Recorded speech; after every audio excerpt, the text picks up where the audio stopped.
Alors le sujet, sommes-nous dominés par le langage? Je le disais, c'est la deuxième partie ou c'est la deuxième mouture de la conférence qui a été faite précédemment. Mais si on n'est pas assisté à la première conférence, ça n'est pas grave. Je ne ferai pas référence aux acquis de la première conférence, donc il n'y a pas de souci là-dessus. Je me souviens qu'à l'issue de la première conférence, certains avaient regretté que je n'insiste pas plus sur le caractère positif du langage pour nous. Alors il est vrai que je joue le jeu du sujet, si vous voulez. Le sujet comporte l'idée de domination, donc j'abonde en ce sens, je creuse cette idée, et donc évidemment j'ai tendance peut-être un peu à forcer le trait, et en tout cas il y a un biais.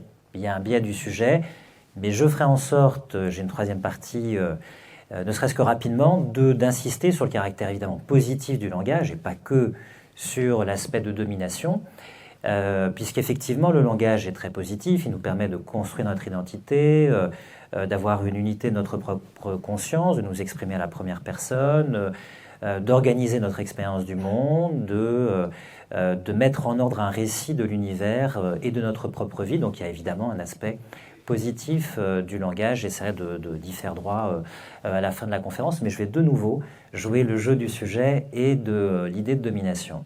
Alors comme j'avais dit pour le premier volet, le langage, c'est essentiellement deux choses. C'est la faculté de communiquer au moyen d'un système de signes, qu'il soit des signes verbaux, des signes gestuels notamment, et c'est ce système de signes lui-même, en tout cas pris en lui-même, pris en soi.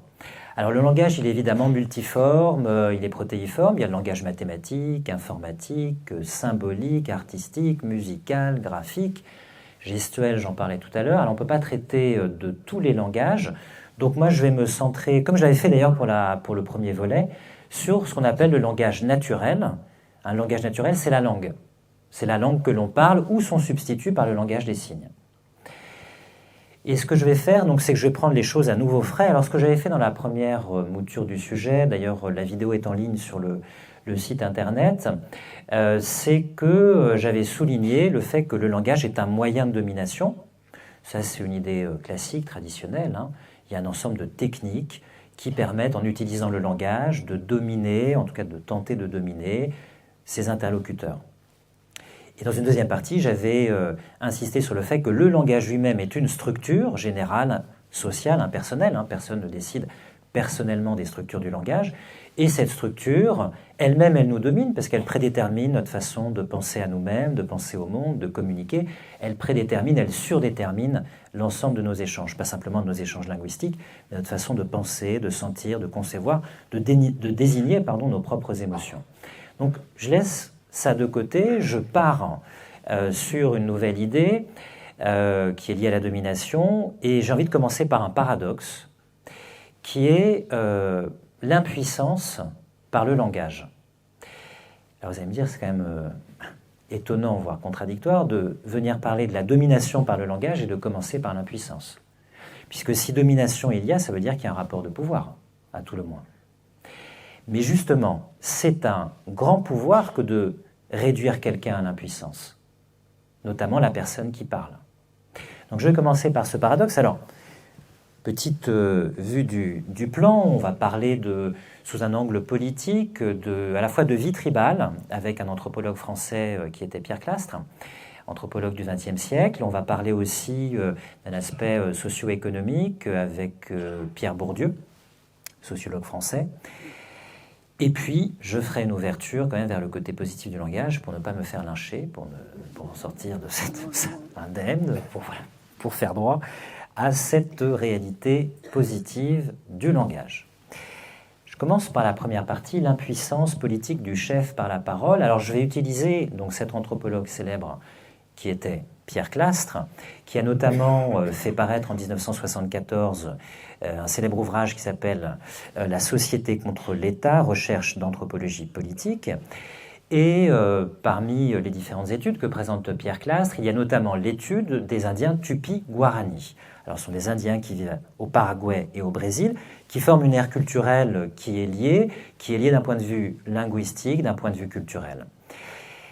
Et Pierre Classe, je vais y revenir, je vais expliquer un peu ce que ça implique, à une approche structuraliste. Il analyse les structures de cette société, de ces tribus, et notamment en rapport au langage.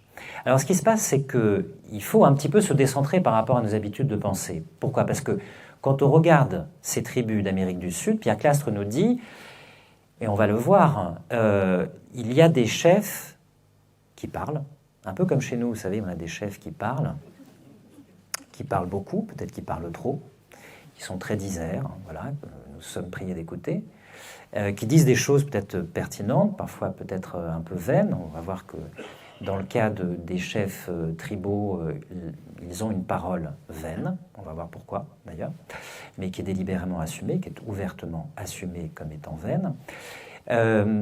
Il faut quand même se décentrer, parce que certes, il y a des chefs dans les tribus d'Amérique du Sud, mais ce n'est pas du tout les chefs dont on a l'habitude, nous. D'ailleurs, à un moment, Pierre Clastre, dans son livre, se demande même si le mot chef n'est pas trompeur. Alors, petite précision, il y a même des tribus, il faut le reconnaître aussi, qui n'ont pas de chef. Hein, il y a même des tribus qui n'ont pas de mot pour désigner ce qui serait un chef ou un leader, comme disent les anglo-saxons. C'est notamment le cas des Indiens Jivaro. Je laisse cette question de côté. Il faut dire aussi, concernant les chefs, que ce ne sont pas que des hommes. Une femme peut être chef dans les tribus d'Amérique du Sud, notamment si elle est bonne oratrice, même si ce n'est pas la majorité du genre. Donc nous sommes dans des sociétés tribales, sud-américaines, où existe une chefferie, mais une chefferie, on va le voir, qui n'exerce pas par la parole de pouvoir, mais au contraire qui, par la parole, est frappée d'impuissance. Et c'est justement le pouvoir du langage qui fait que celui qui parle soit impuissant. Alors on va voir pourquoi. Petite précision, donc, toujours pour caractériser ces sociétés, leurs différences par rapport à nos sociétés, j'allais dire contemporaines, c'est que ces sociétés sont des sociétés sans État. Ça veut dire quoi? Sans unité politique. Il n'y a pas de division de classe sociale, et encore moins de division institutionnelle. Il n'y a pas de gouvernant de gouverner, de dominant de dominer, de personnes qui dirigent, même par délégation ou au nom du groupe, et un groupe qui est soumis à ceux qui le dirigent.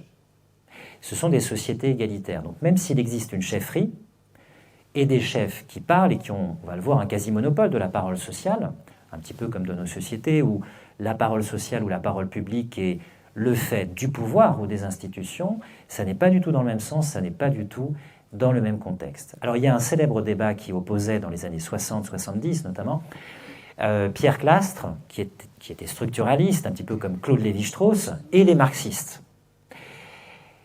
Je vous en dis quelques mots, mais je ne vais pas me lancer dans les explications de détails, si vous voulez, qui permettraient de l'expliquer. C'est que la question, c'est de savoir quelle est l'origine des classes sociales. Quelle est l'origine de la division des classes sociales? Alors, il y a deux thèses. Il y a la thèse des marxistes, c'est la division du travail. C'est-à-dire qu'à un moment de l'histoire humaine, dans la façon dont les sociétés produisent leur vie, et notamment à partir du néolithique et de la sédentarisation, il y a une émergence d'une diversité de classes sociales. Et ces classes sociales vont avoir de plus en plus des intérêts divergents, qui vont constituer des classes qui se reproduisent elles-mêmes. Et pour résoudre cette divergence, qui est un facteur de dissension interne, va émerger l'État.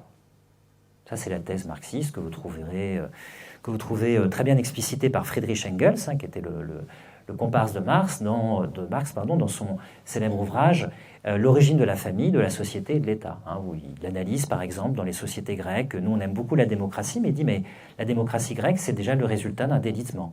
Il y avait des solidarités tribales au sein des Grecs, elles se délitent, et puis on aboutit à une organisation cadastrale de la cité, ce qu'on appelle le dème, qui va donner la démocratie.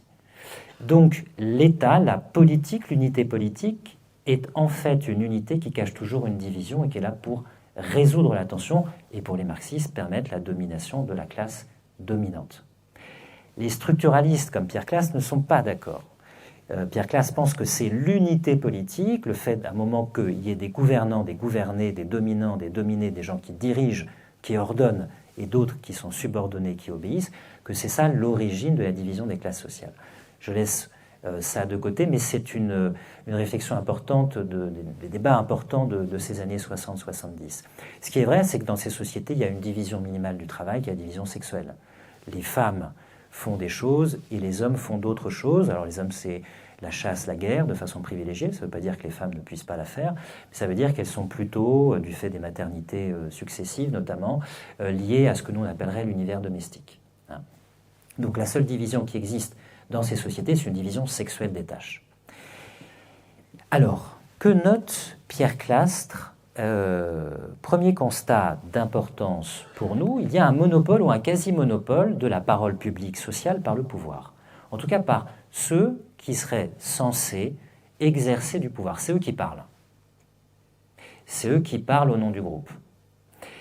Alors ça vaut pour les sociétés indivises, holistiques, dont je viens de parler, qui sont les sociétés d'Amérique du Sud. Ça vaut aussi, bien sûr, encore plus pour nos sociétés divisées, qui ont des gouvernements, qui ont des institutions, qui fonctionnent par délégation de pouvoir, où à un moment, la parole qui ordonne, même au nom du peuple, au nom de tous, ou de l'intérêt général, elle est détenue par quelques-uns.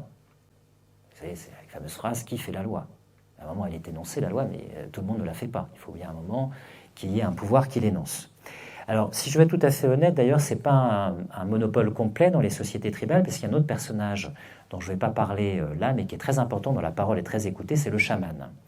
Il y a aussi des chefs religieux qui s'appellent les Karaïs. Je laisse cette question de côté, mais en tout cas, il y a, premier constat, un monopole ou quasi-monopole de la parole sociale ou publique par, je ne vais pas dire le pouvoir, parce qu'on va voir que justement c'est un pouvoir impuissant, en raison du langage qu'il tient, mais en tout cas par le poste de pouvoir. C'est le chef qui parle.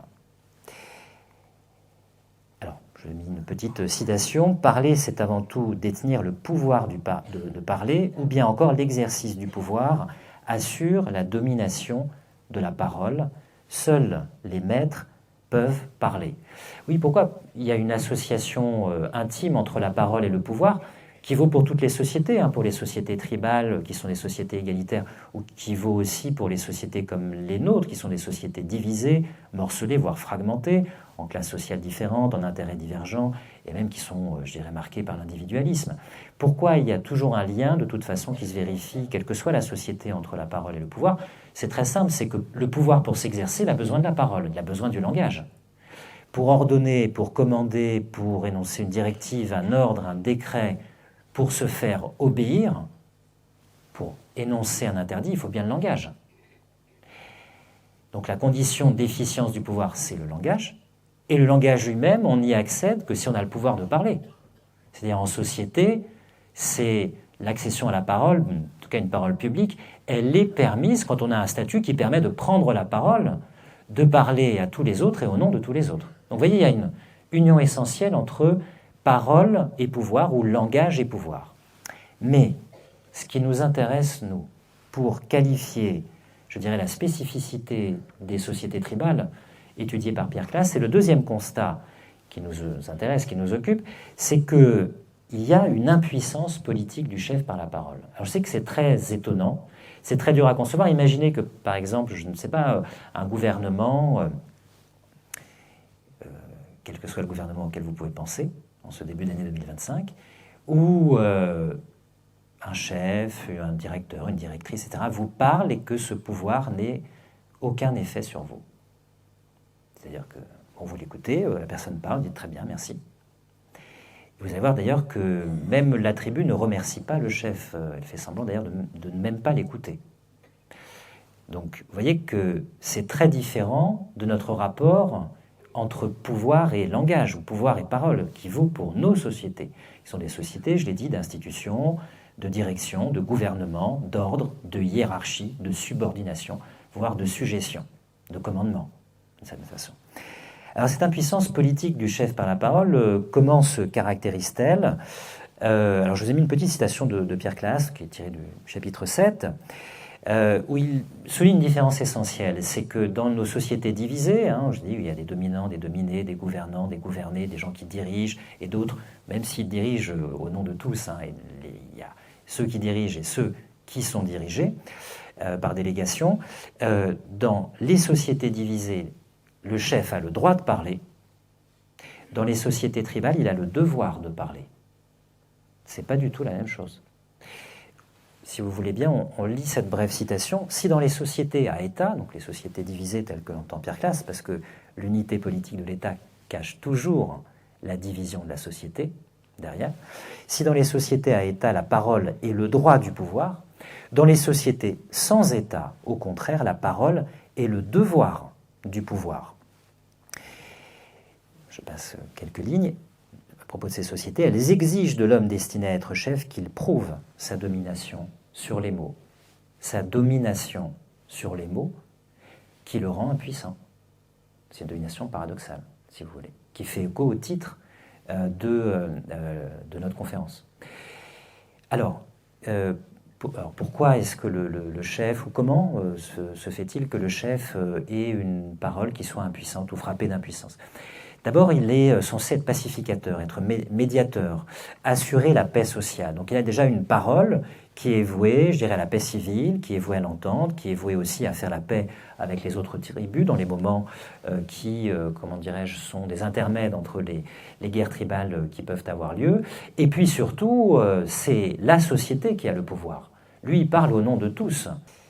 Alors donc il est médiateur, il est, comment dirais-je, il est pacificateur, il a une parole qui déjà est dévolue à l'intérêt social, et il est sous la surveillance de la société. C'est elle, la société, qui a le pouvoir, c'est elle qui juge de la pertinence du chef, et si le chef n'est pas capable d'assurer la paix, s'il n'est pas un bon médiateur, s'il n'est pas un bon pacificateur, il est destitué de son pouvoir, hein, ce qu'on appellerait, nous, un mandat révocatoire, si vous voulez.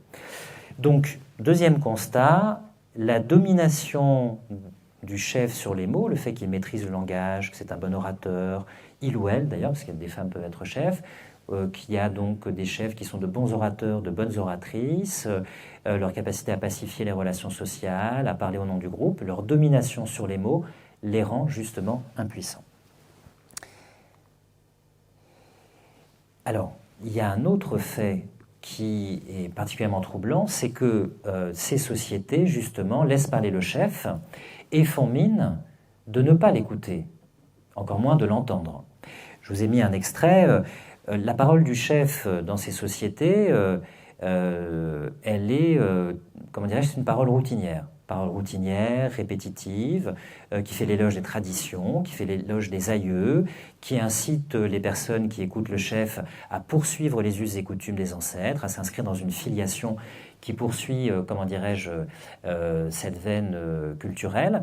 Et donc, le chef se fait le représentant d'un discours traditionnel, répétitif, routinier, qui n'apprend rien à la tribu, qui n'énonce aucun ordre, qui ne peut pas commander, et qui, d'une certaine façon, ne dit rien, enfin ne dit rien de nouveau.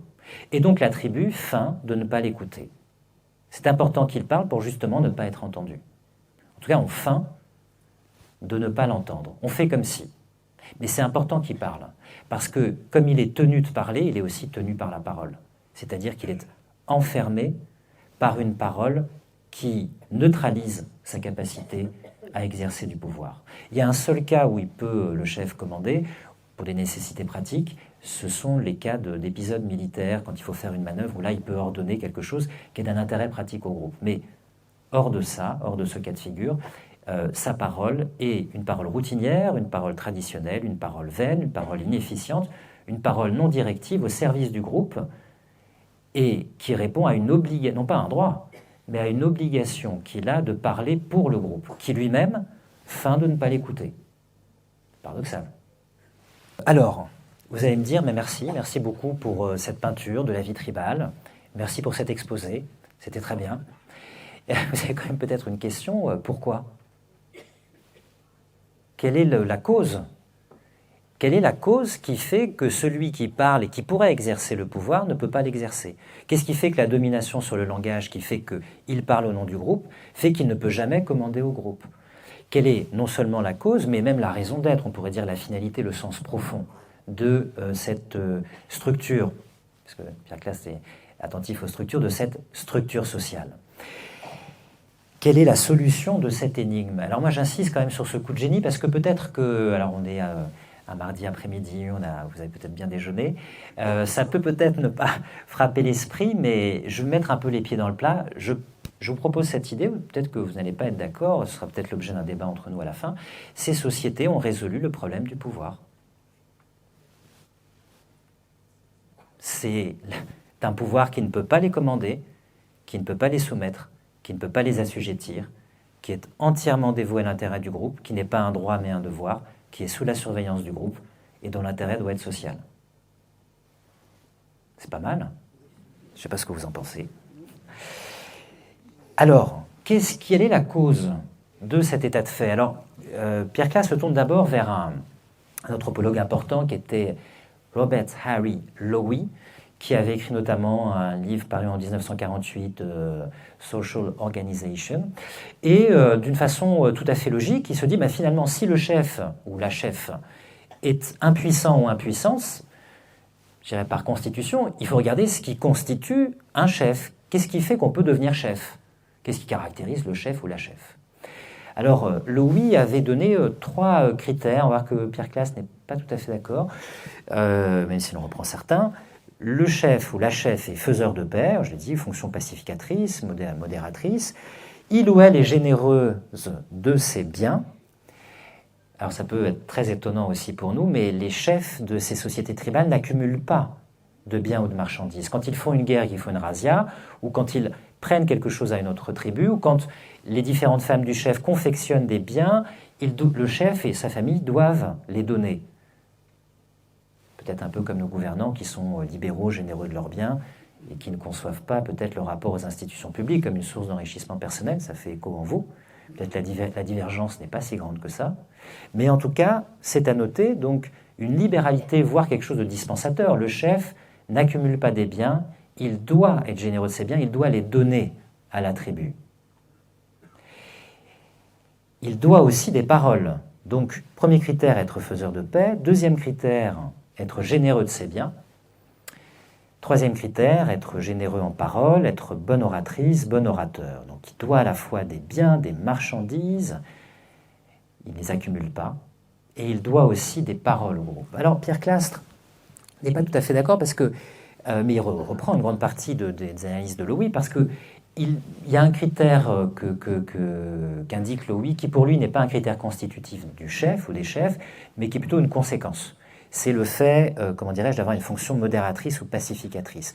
Les 3 grands critères de constitution du chef ou de la chef, ce qui fait qu'à un moment vous êtes chef, ou vous endossez le statut de chef.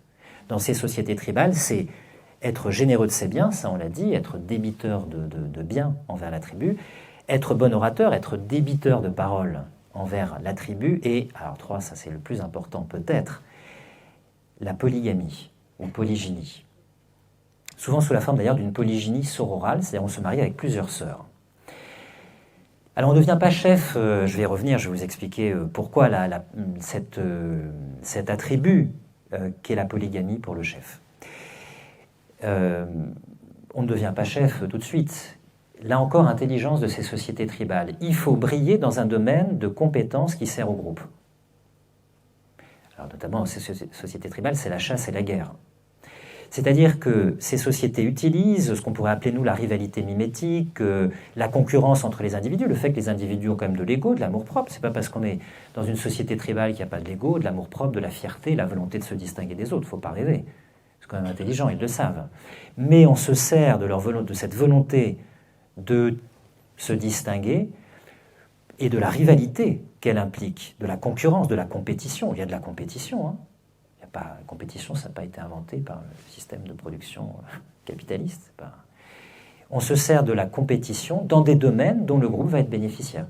C'est-à-dire on les fait concourir et on incite à la compétition, valorise le caractère compétitif dans un domaine qui sert à l'intérêt du groupe. Et si on manifeste une excellence dans ces domaines, alors on peut siéger un conseil, qui est le conseil qui vous rend éligible, je dirais, au statut de chef. Et il faut aussi, à partir de là, une fois que vous avez montré votre compétence, si vous êtes bonne oratrice, bon orateur, vous pouvez prétendre légitimement à exercer le statut de chef. Alors, pourquoi ces 3 critères du chef? Ça renvoie, peut-être que vous l'avez un peu deviné, mais ce n'est pas tout à fait facile là, de le deviner peut-être de façon sous-jacente. Ça renvoie aux 3 types fondamentaux d'échange dans toute société. C'est notamment Claude Lévi-Strauss qui a beaucoup insisté sur ce fait dans ses ouvrages. Il y a l'échange des biens. Biens, services, politesse, rituels. On échange des marchandises au sein des sociétés et entre sociétés tribales. Donc l'échange des biens, des marchandises, des rituels, des politesses, etc. L'échange linguistique, l'échange des paroles. Et, alors je suis désolé, je le formule comme ça, parce que c'est comme ça que le formulent les anthropologues, hein, l'échange des femmes. Ça veut dire quoi? Ça veut dire que c'est l'échange matrimonial, c'est-à-dire qu'on s'échange des femmes entre clans pour sceller des alliances matrimoniales au sein d'une tribu, et entre tribus pour sceller des alliances matrimoniales entre tribus. Hein. Donc, échange des biens, il doit être généreux de ses biens. Échange des mots, il doit être généreux de ses mots. Échange des femmes, là il est bénéficiaire. Il a quand même, je sais pas, on peut le formuler comme ça, il est quand même bénéficiaire d'une polygamie qui, la plupart du temps, est soit très restreinte à ceux au conseil, ceux qui siègent au conseil qui sont éligibles au statut de chef, voire carrément exclusivement le fait, l'attribut du chef. Et bien c'est la solution de l'énigme.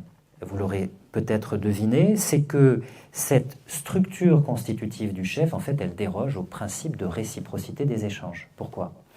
Parce que le chef a un statut tellement prestigieux, tellement insigne, remarquable, qu'il est placé hors de la structure des échanges. Il ne peut pas rendre, si vous voulez, l'équivalent de ce qu'on lui donne en termes de prestige.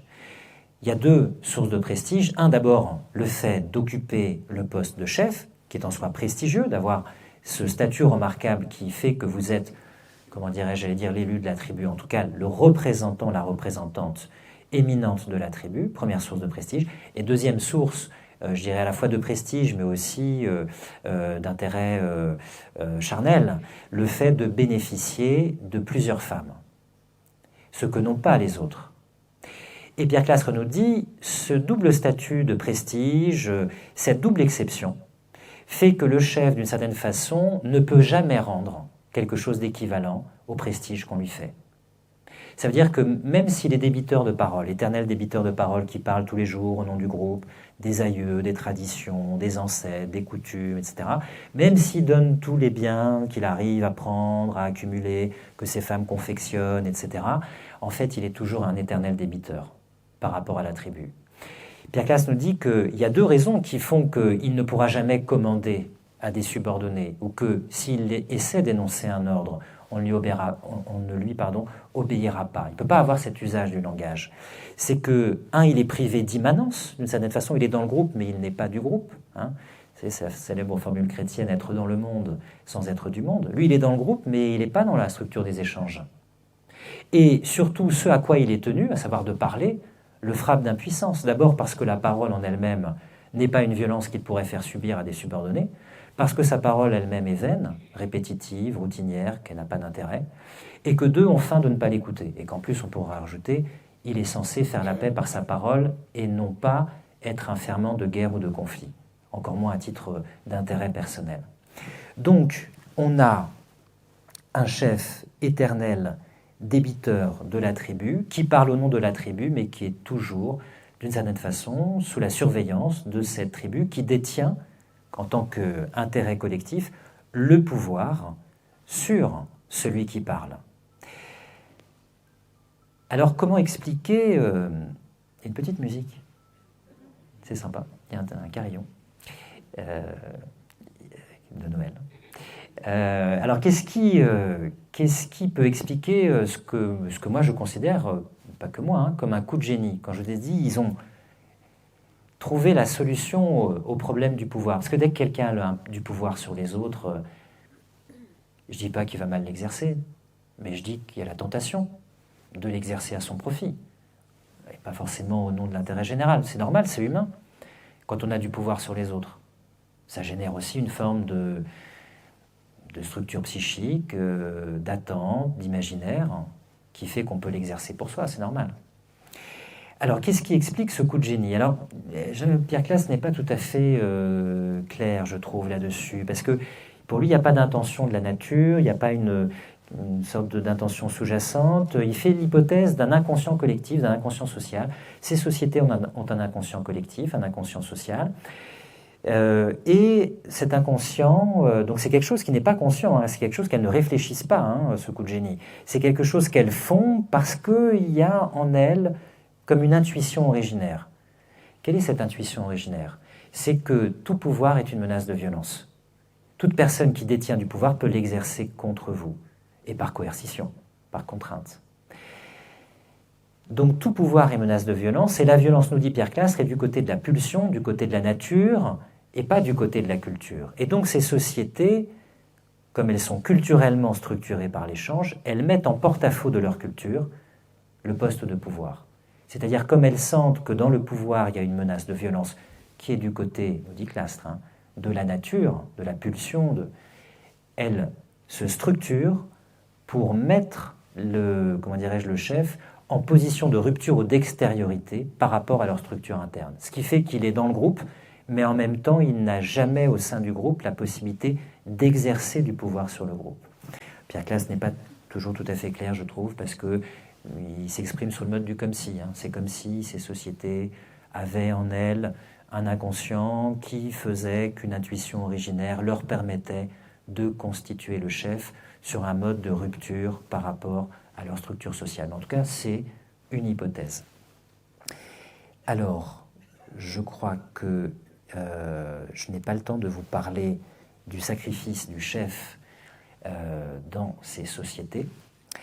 J'y reviendrai peut-être si j'ai le temps. Je passe tout de suite à la deuxième partie. On vient de voir ce paradoxe vraiment éminent qui est que quelqu'un parle, monopolise la parole sociale, domine les mots, mais en dominant les mots, cette domination ne lui confère non pas un pouvoir, mais le frappe d'impuissance. Donc ça, c'est vraiment un grand paradoxe politique qui avait été énoncé, remarqué par cet anthropologue qui était Pierre Clastres et qui a vraiment fait un travail remarquable et particulièrement frappant à ce sujet.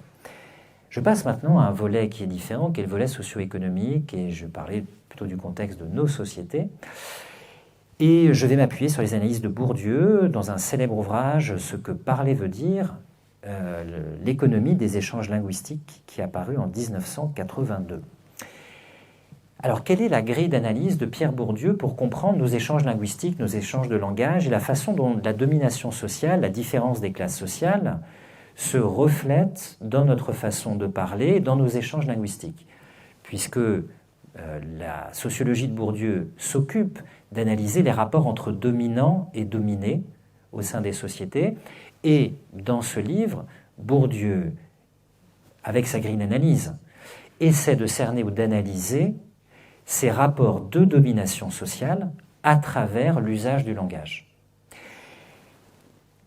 Alors, sa grille d'analyse, c'est que la plupart de nos relations sociales, pas toutes, la plupart de nos relations sociales peuvent être décrites comme un marché ou une situation de marché.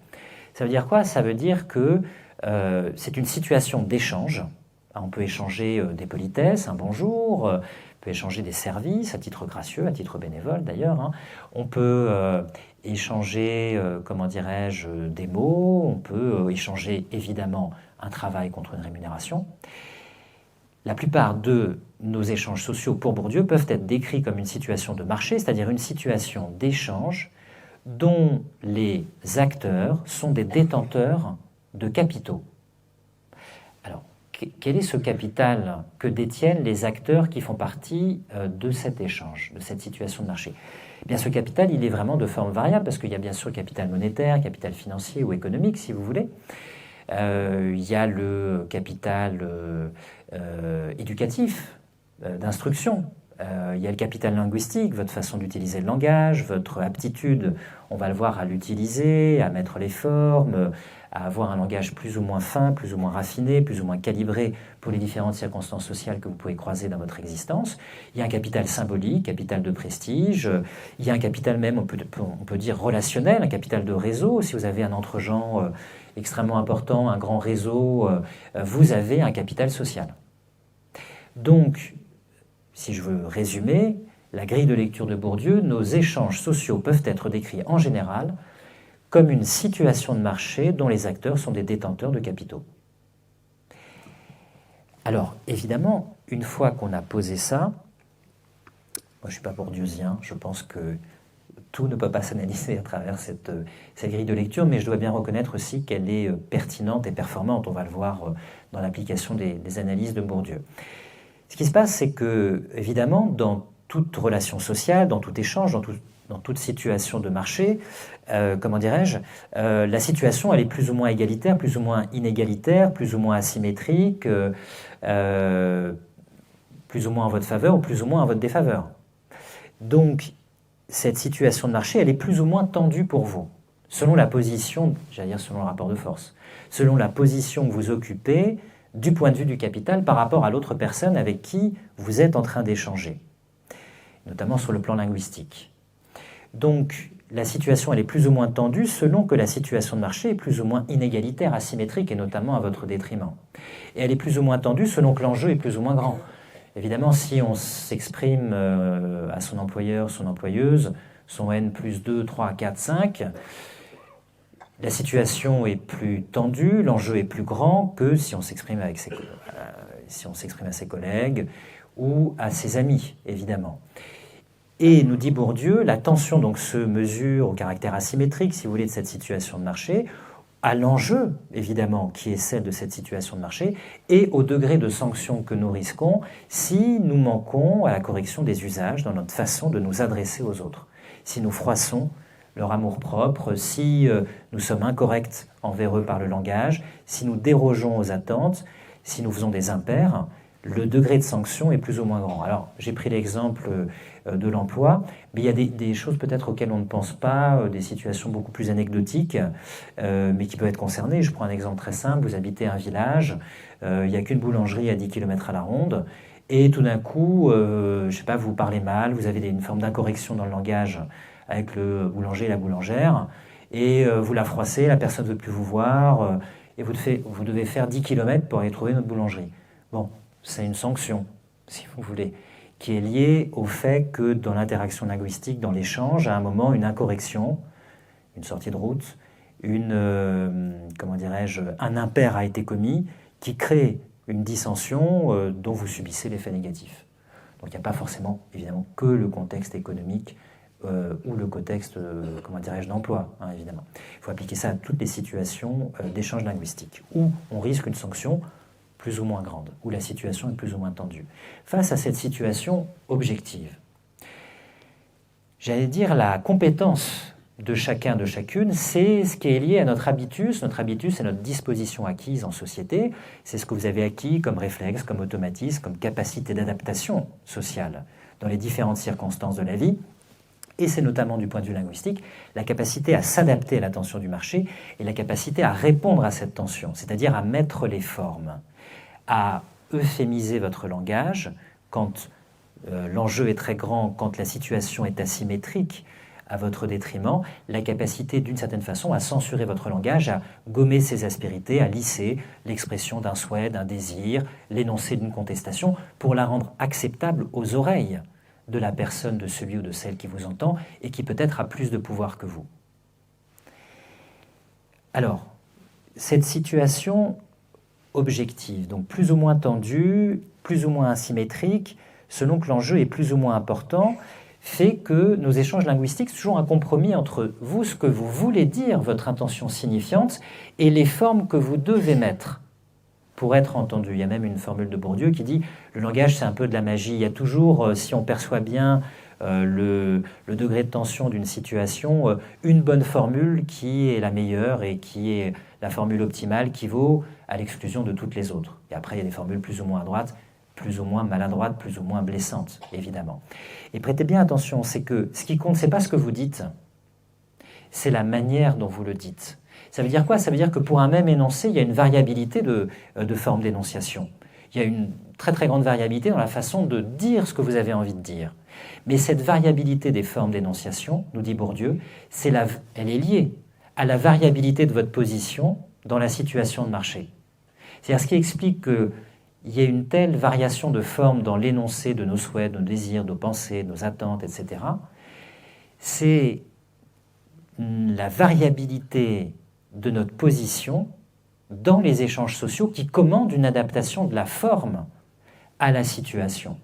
Alors pour rendre les choses peut-être un petit peu moins abstraites, j'ai pris un exemple donc, tiré de Bourdieu. Vous voulez faire venir quelqu'un Il y a différentes façons de le faire venir, selon le plus ou moins grand relâchement que vous pouvez vous permettre avec la personne, voire le caractère plus ou moins impérieux que vous pouvez employer avec la personne.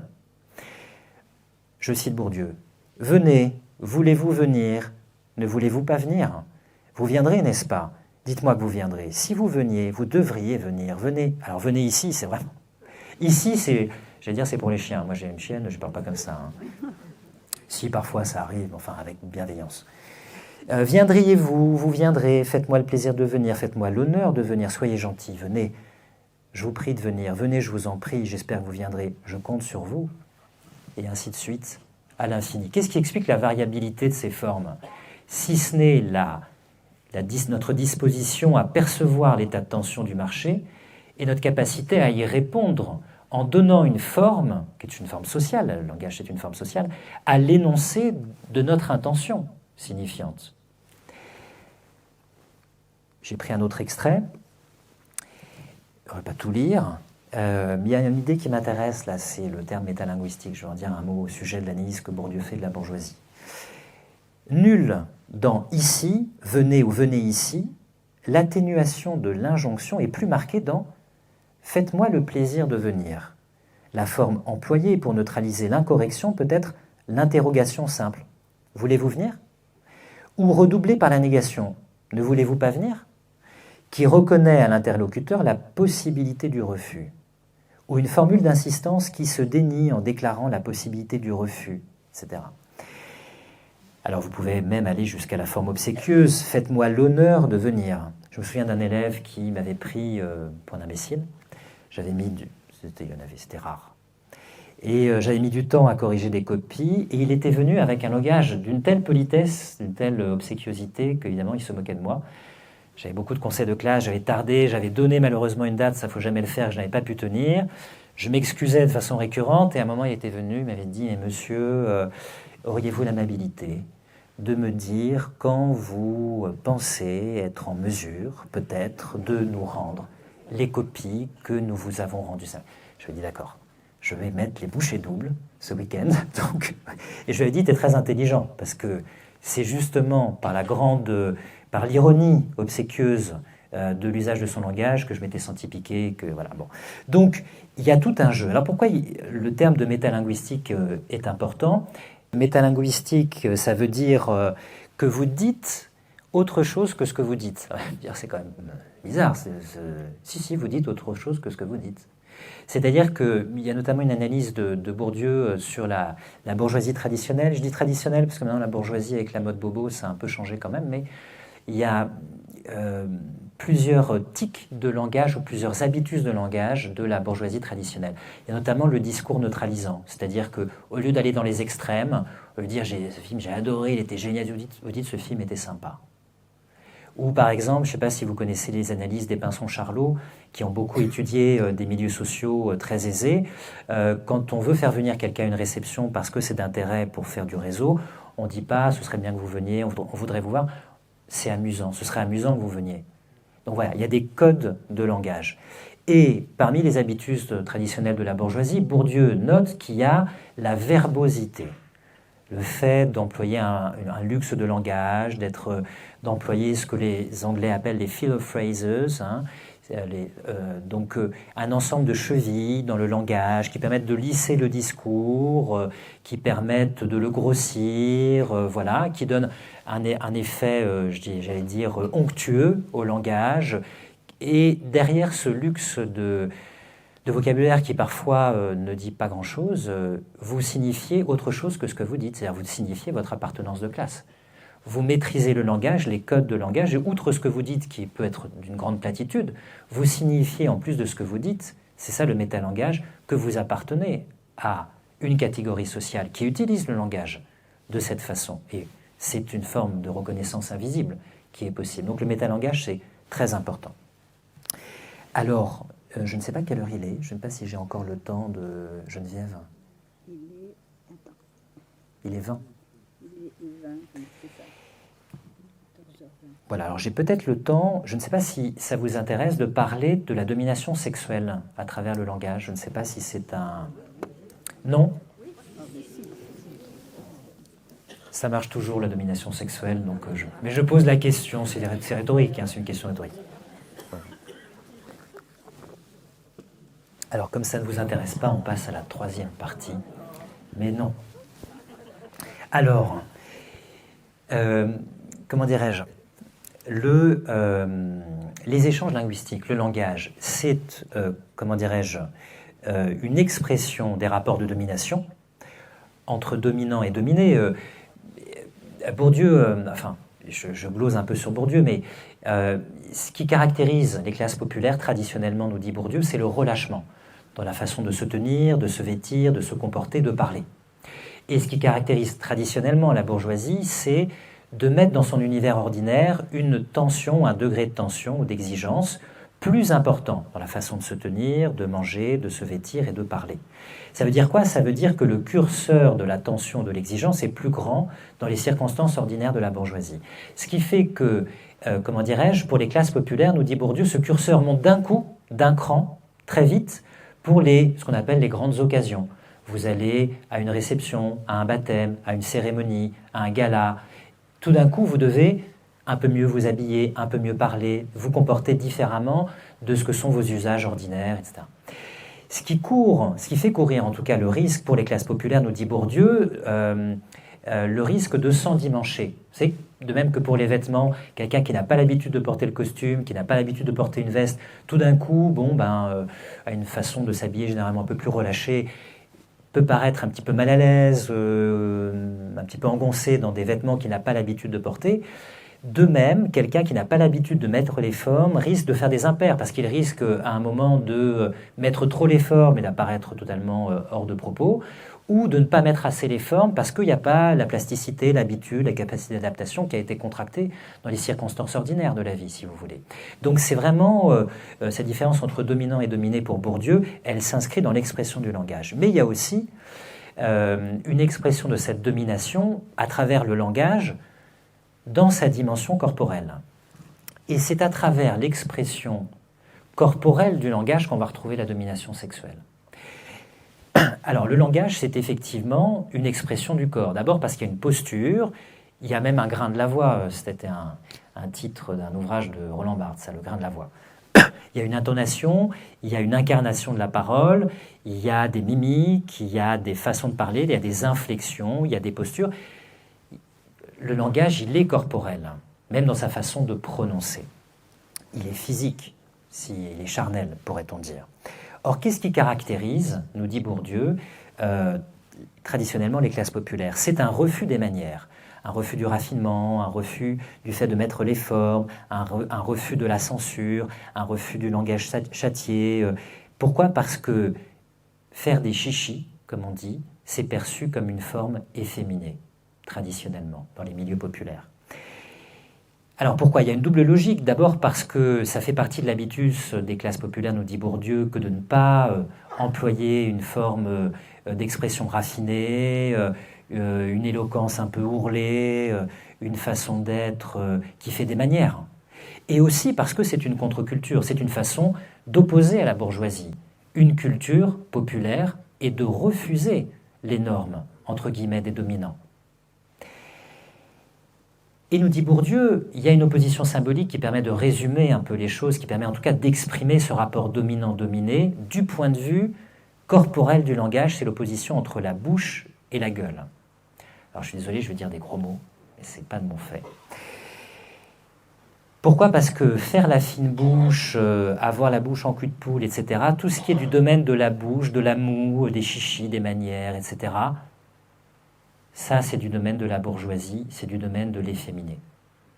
Tout ce qui est du domaine de la gueule, c'est conçu, dans les classes populaires, nous dit Bourdieu, comme une forme de virilité. Alors, cette symbolique de la gueule, elle est d'abord une symbolique du caractère. Être fort en gueule, être une grande gueule, c'est avoir du caractère. C'est aussi une symbolique de la virilité. Pourquoi? Parce qu'elle est liée d'abord à la violence potentielle, la capacité d'insulter. Je suis désolé, je suis obligé de le dire, parce que quand on dit à quelqu'un « ferme ta gueule », ou quand on peut déclencher de la violence physique envers quelqu'un et lui, entre guillemets, casser la gueule. Et puis, Donc signe de caractère, signe de virilité symbolique, contre-culture, opposition à la classe dominante qui fait des chichis, des manières, qui met les formes, etc. Et puis conception de la dignité et du courage. Quelqu'un qui se tient droit dans les classes populaires, c'est quelqu'un qui ne ferme pas sa gueule, qui ne s'écrase pas, quelqu'un qui peut l'ouvrir. La gueule, c'est important. Alors, vous savez, on disait de Gabin, qui était beaucoup aimé par les classes populaires, grande gueule et gueule d'amour, hein, notamment dans les années 30, au début de la carrière de Gabin. Même s'il a gardé une gueule de cinéma jusqu'à la fin, de patriarche. Alors, qu'est-ce qui se passe du point de vue de la domination sexuelle?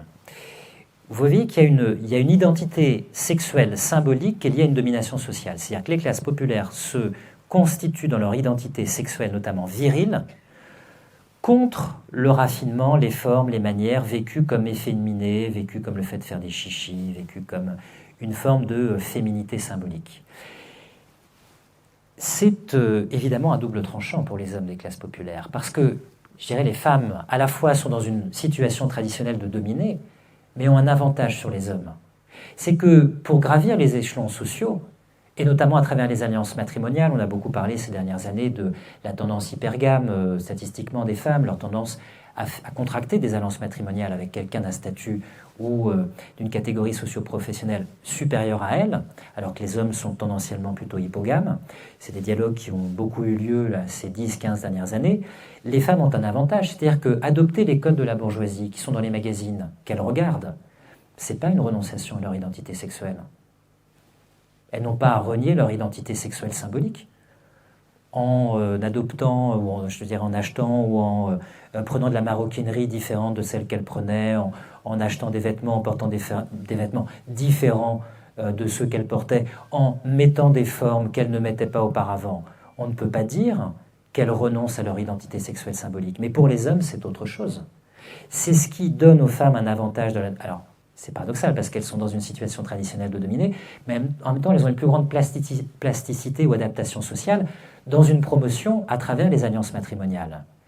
Alors que pour un homme des classes populaires, nous dit Bourdieu, d'un point de vue symbolique, d'abord, faire des manières, mettre les formes, etc., c'est mettre les pieds dans le plat, c'est se soumettre.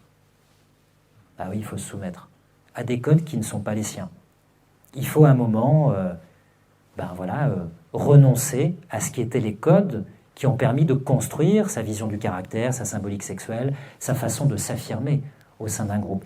Et non seulement c'est se soumettre, mais c'est se soumettre pour parler d'une façon qui peut être perçue par les classes populaires comme féminine.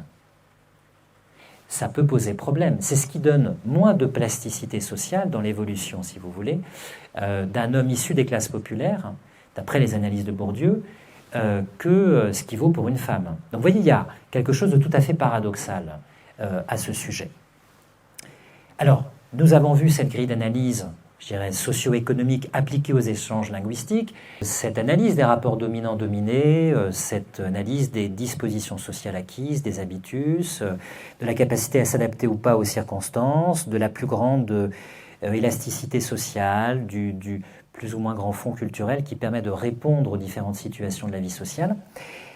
J'aimerais finir, on y est, par la troisième partie, sur le caractère positif du langage. Alors je ne vais pas y consacrer beaucoup de temps parce qu'il faudrait faire une autre conférence là-dessus, mais simplement pour marquer un peu les choses, pour ne pas rester sur cette analyse de la domination. Encore que je vous rappelle que la première partie, on a dit que la personne qui est censée dominer par le langage, elle est frappée d'impuissance. Donc c'était une domination paradoxale qu'on a vue. La deuxième partie était plus centrée sur la domination qui concerne nos sociétés, la différence des classes sociales. Donc, troisième partie, nous sommes évidemment sauvés par le langage. Alors, il y a ce que j'appellerais trois ambivalences. La première, c'est que oui, le langage permet de mentir, oui, il permet de tromper, il permet les rapports de pouvoir, la duplicité. Vous connaissez peut-être ce mot du prince de Talleyrand-Périgord, le langage a été donné à l'homme pour cacher sa pensée. Alors, en termes de duplicité, prince de Talleyrand, je pense qu'il est peut-être sur le podium de l'histoire de France. Mais le langage permet aussi la beauté, l'évocation, d'entrer dans les méandres de l'âme humaine et même dans ses incertitudes. J'ai pris une citation célèbre tirée du poème Hérodiade de Mallarmé, « Un baiser me tuerait si la beauté n'était la mort », phrase énigmatique qui nous permet de réfléchir à un fait du langage, qui est que le langage, il a une signification, il y a aussi ce que, en sémantique ou en linguistique, on appelle une signifiance. Une signifiance, qu'est-ce que c'est ? C'est le fait de faire signe vers un contenu de sens qui reste ouvert.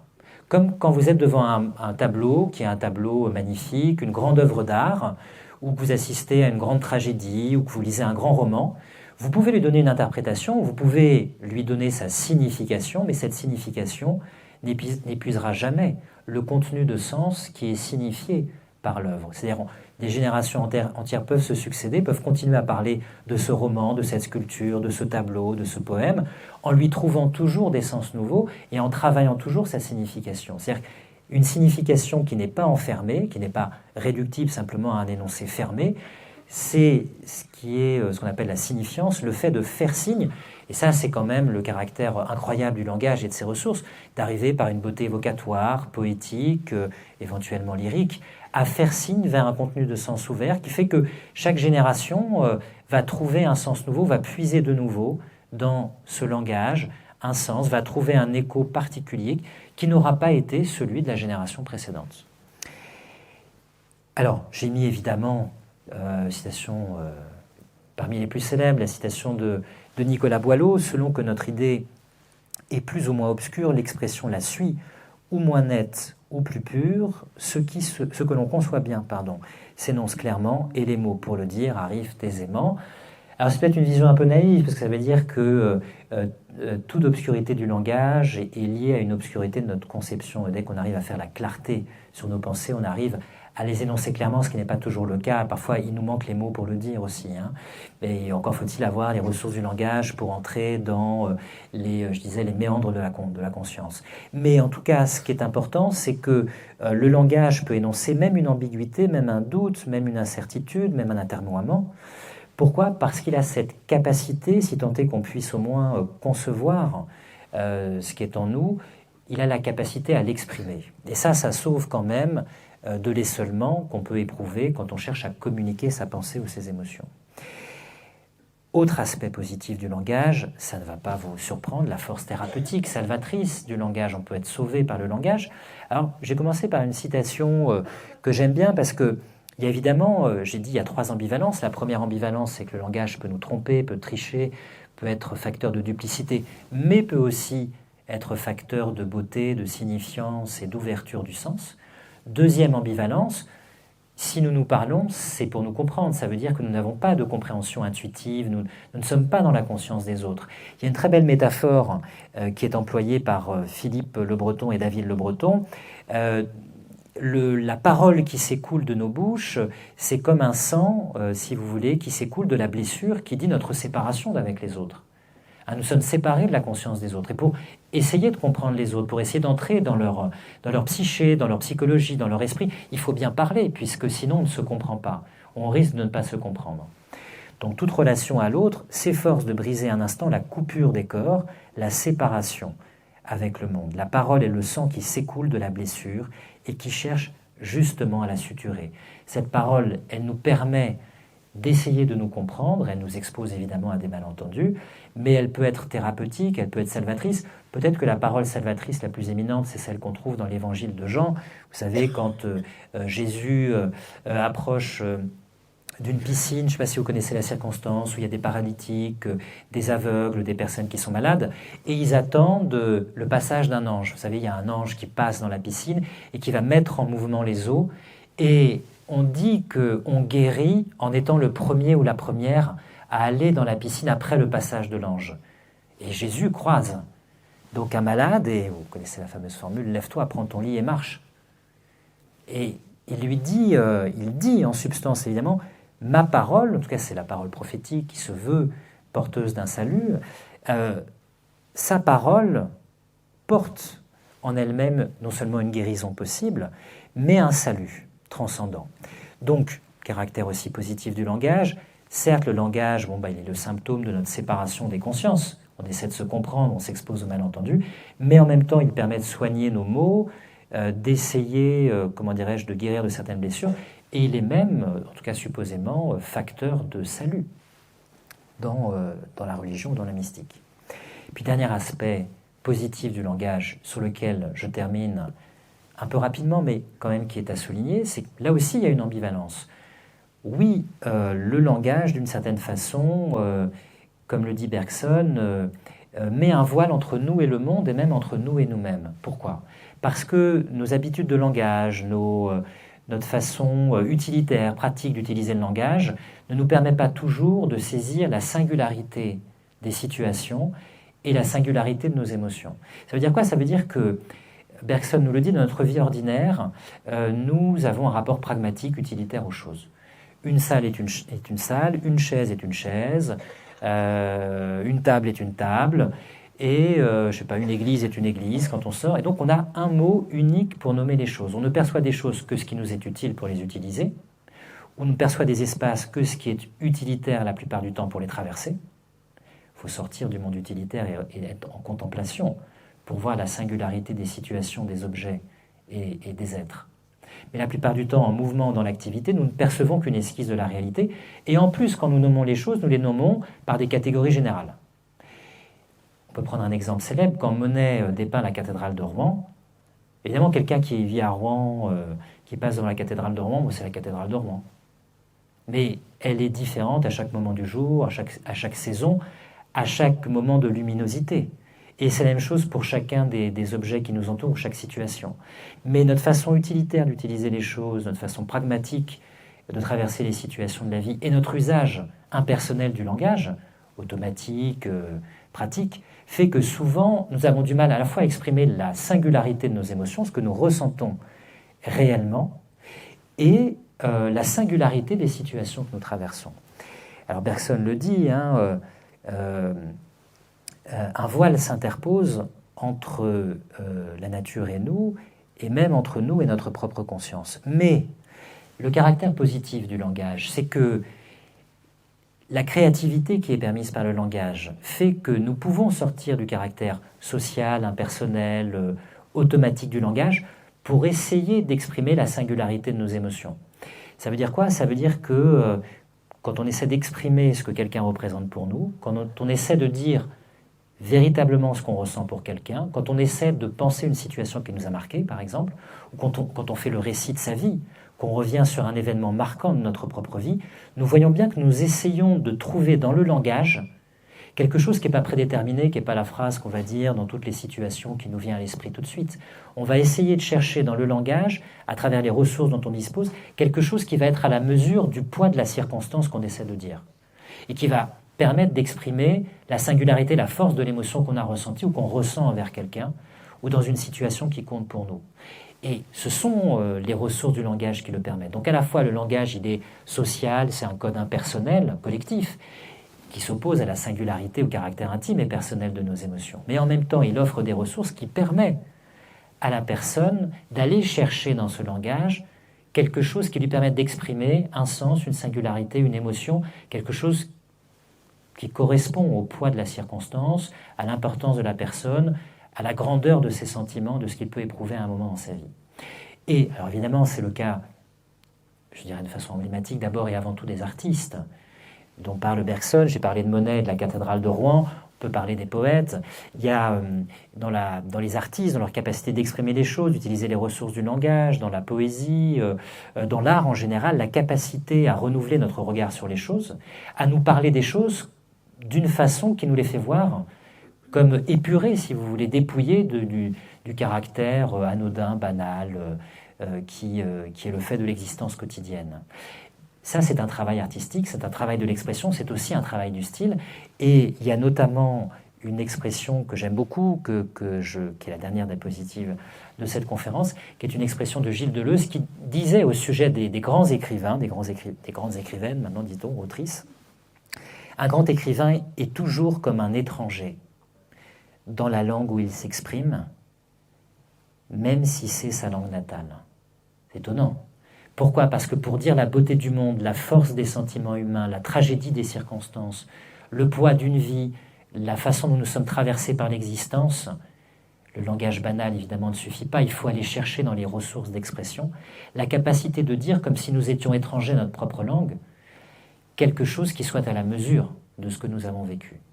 Donc, il y a évidemment à la fois caractère toujours menaçant du langage, ou négatif, pourrait-on dire, si on veut forcer les choses, et la ressource positive qu'il nous offre. Je crois que j'ai tenu le temps. Merci de votre attention. Merci à vous. Quand on écoute les médias traditionnels, on va vers un appauvrissement du langage qui est affligeant. Oui, c'est vrai. Alors on peut, c'est vrai. Quand on regarde par exemple les archives de l'INA, moi je suis frappé. Par exemple, j'ai regardé quelques reportages des années 50, 60, où par exemple on interrogeait les gens à la sortie du travail. Et c'est vrai que c'est assez intéressant parce que c'est parfois des gens de la classe ouvrière, c'est des gens des petits commerces parisiens par exemple, et les gens s'expriment avec un degré de précision, avec une variété de vocabulaire, avec une qualité d'aisance dans l'emploi du langage qui est assez incroyable, hein, c'est vrai. Même quand on revient un peu plus en arrière et qu'on regarde les lettres des soldats de 14 qu'ils écrivaient du front, qui étaient des fils de paysans, pour la plupart, on est un peu sidéré. C'est vrai que mais c'était des personnes qui étaient formées à l'école, je dirais, ancien modèle, avec beaucoup de dictées, beaucoup de lectures, beaucoup de rédaction, donc ça portait ses fruits forcément par imprégnation.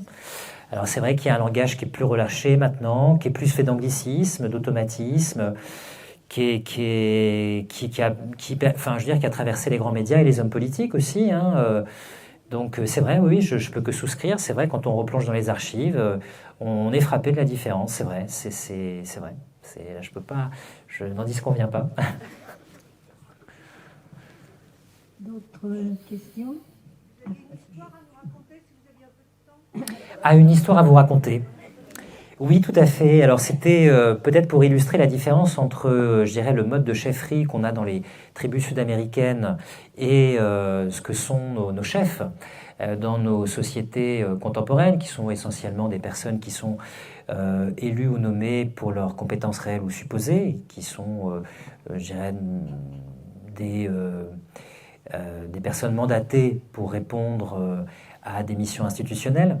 Il y a un célèbre récit qui concerne une jeune femme, Elena Valero, qui avait été enlevée quand elle était enfant par des Indiens d'Amérique du Sud qui avaient donc vécu avec eux et qui avaient eu comme premier mari un guerrier qui s'appelait Fusiwe. Alors vous en trouvez le récit d'ailleurs, si je veux dans un ouvrage qui raconte notamment sa vie, de Ettore Bioka Yanohama, récit d'une femme brésilienne enlevée par les Indiens. Et pourquoi est-ce que Pierre Clastre cite à un moment cet exemple? Parce qu'à un moment, le guerrier Fusiwe qui est chef, il y a une tentation quand on est chef, c'est de faire la guerre, puisque c'est le seul moment où on peut commander. Et donc, le chef est tenté d'entraîner la tribu vers la guerre. Ça affermit son pouvoir. Ça retrempe sa légitimité. Mais il doit plaider pour sa guerre. Si la société n'est pas convaincue, il va faire sa guerre tout seul. Un peu comme chez nous, vous savez, quand on veut convoquer des personnes à faire la guerre, ceux qui les lancent ne vont pas les faire, évidemment. Donc, ce guerrier Fusiwe, à un moment, avait voulu faire une guerre, c'est raconté donc, par Elena Valero dans ses souvenirs, et la tribu n'avait pas été convaincue, donc il était allé la faire tout seul, il était allé mourir. C'est le caractère sacrificiel du chef et du guerrier qui travaille au nom du groupe, qui doit convaincre le groupe, parler au groupe de son intérêt, et si le groupe n'est pas convaincu, soit il est destitué, soit il va se sacrifier. Donc évidemment, c'est très différent de la mentalité, évidemment, des délégataires du pouvoir actuel dans les sociétés contemporaines. On est dans un autre univers. Donc ça, c'est, si vous voulez, un récit de cette femme qui avait été enlevée, qui avait vécu et qui avait été mariée à des Indiens. Vous pouvez lire ce récit. C'était à ce récit que je pensais tout à l'heure, quand je parlais de quelque chose à vous raconter. Oui, je vous comprends tout à fait. Alors, je lève quand même peut-être un malentendu. C'est pas les femmes bourgeoises qui sont vécues comme efféminées. Au contraire, c'est d'ailleurs tout à leur avantage. Ça en fait un objet de fantasme justement pour les classes populaires. Leur raffinement, c'est les hommes de la bourgeoisie qui, aux yeux des classes populaires, en raison de leur raffinement, des formes qu'ils mettent, de leur élocution, sont vus comme symboliquement efféminés. Ce pas les femmes, parce que à la limite, ce serait plutôt positif du point de vue du désir social. Et oui, je comprends tout à fait que vous ne souscriviez pas à l'organisation tribale de l'ère sud-américaine. Peut-être pour, je dirais, contrebalancer les choses, vous trouvez dans l'ouvrage de Pierre Clastre une autre analyse d'une autre tribu qui sont les Guayakis, les chasseurs Guayakis.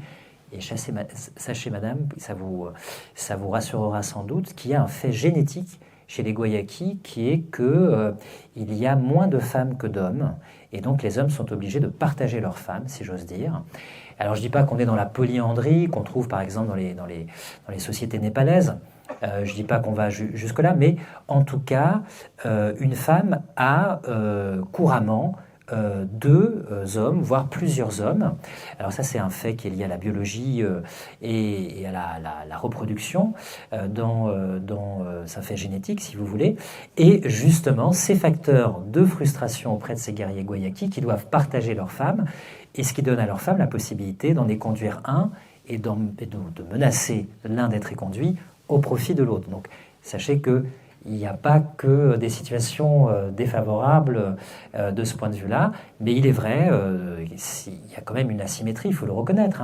Ces sociétés tribales, elles mettent plutôt en avant la polygamie dans l'ère sud-américaine, et même quand une femme est chef, dans mon souvenir précis de la lecture de Pierre Clastre, il ne donne pas d'indication qu'une femme chef puisse avoir accès à la polyandrie. Voilà, donc c'est vrai qu'il y a une différence de ce point de vue-là. C'est vrai.